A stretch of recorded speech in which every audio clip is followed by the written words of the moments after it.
Donc bonjour à tous, aujourd'hui je vais vous parler, je me suis dit que ce serait sympa de parler des deux cérémonies qui sont déroulées ce week-end. Je parle bien évidemment des Césars et des Oscars 2013. Ça peut être toujours utile de regarder parce que si il y a des films qu'on a ratés, ça peut être l'occasion de...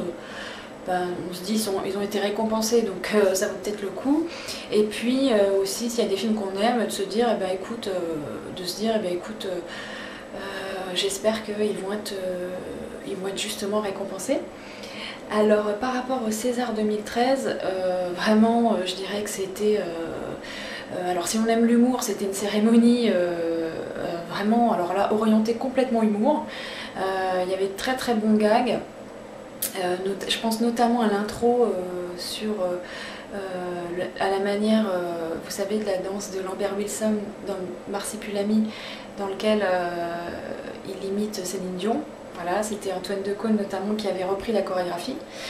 Ça, je trouvais ça sympa, mais globalement, la cérémonie, trop d'humour tue l'humour, hein, c'est-à-dire qu'au bout d'un moment, les sketchs... Puis on se dit aussi qu'on aimerait un peu avoir une séquence émotion, hein, et c'est ce qui manquait un petit peu pendant cette cérémonie. Ce que je dirais ensuite, c'est que j'ai beaucoup apprécié l'Oscar d'honneur. Donc cette année c'était pour Kevin Costner et franchement il y a eu un super montage de tous les films qu'il a fait en tant que réalisateur, hein. Et puis en tant qu'acteur tout simplement, et c'est vrai que c'était assez émouvant, aussi son discours, je trouve que c'était plutôt pas mal. Donc la cérémonie était assez longue, hein, il n'y a pas de pause, pas comme pendant les Oscars. Je dirais que donc globalement sur le palmarès, c'est surtout Amour de Michael Haneke qui a, de toute façon vous êtes déjà au courant des résultats, mais donc meilleur acteur, meilleure actrice, voilà, pour Emmanuel Riva et puis pour Jean-Louis Trintignant. Qu'est-ce qu'on peut dire d'autre? De Rouillé d'os un petit peu, je m'attendais à ce qu'il y ait plus de récompenses parce que De Rouillé d'os, franchement c'est un film vraiment magnifique.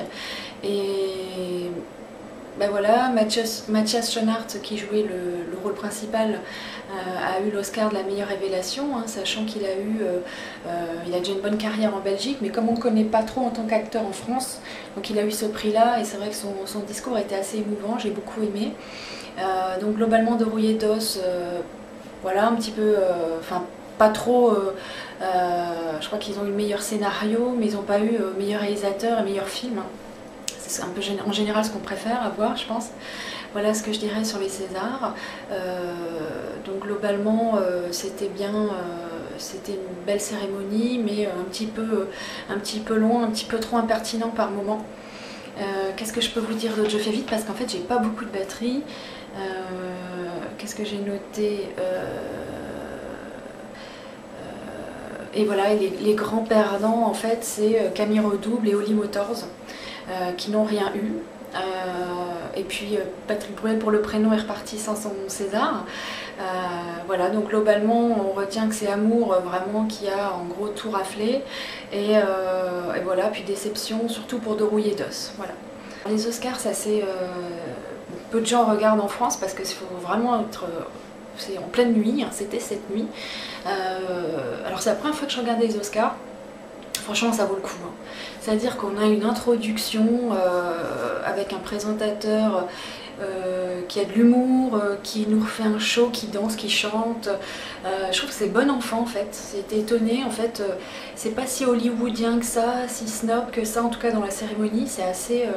l'ouverture est assez drôle et en fait il y a du rythme. En fait, c'est peut-être parce qu'il y a des coupures pub tous les quarts d'heure, mais je trouve qu'il y avait beaucoup de rythme dans la cérémonie. On va vite aux nominations. Les personnes qui remercient, c'est jamais trop long, les gens bafouillent pas, personne ne bafouille quand ils parlent. Donc clairement c'est moins pompeux bizarrement et moins lourdingue que les Césars. Ça reste, on a le sentiment que le cinéma est valorisé. Enfin, c'est le sentiment que j'ai eu, qu'on parlait cinéma. Et puis globalement cette année, je trouve que donc les récompenses ont été...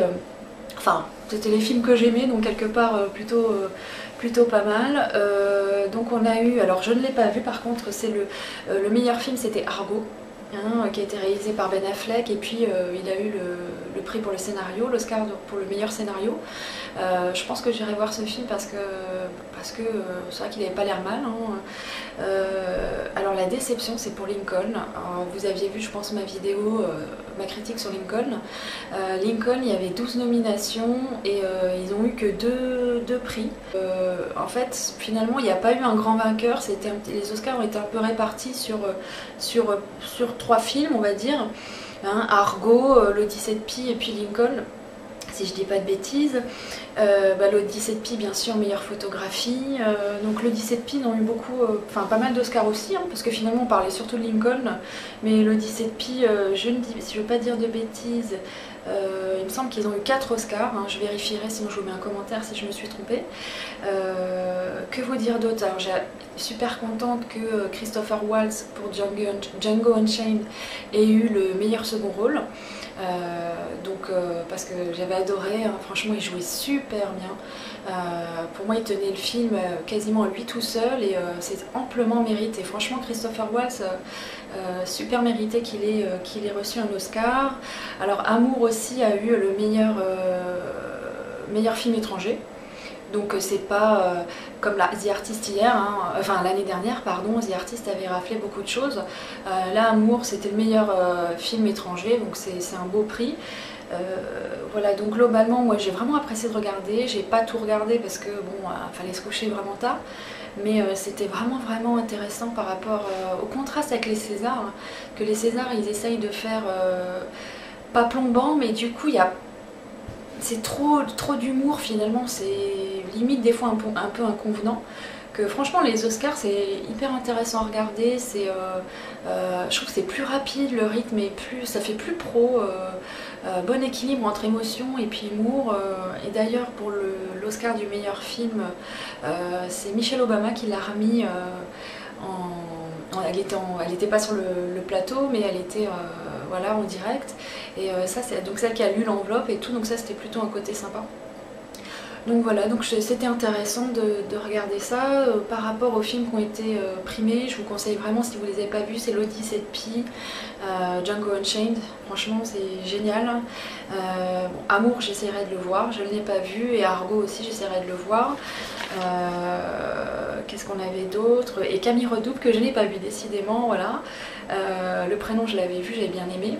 Donc par rapport aux films qui ont été primés, juste nommés, est-ce que vous avez été déçus? Est-ce qu'il y a des films que vous avez vus que vous avez aimés? Voilà, mais par rapport aux Oscars, c'est vrai que franchement Lincoln c'est quand même étonnant. 12 nominations, 2 Oscars, hein, on l'attendait comme le grand vainqueur.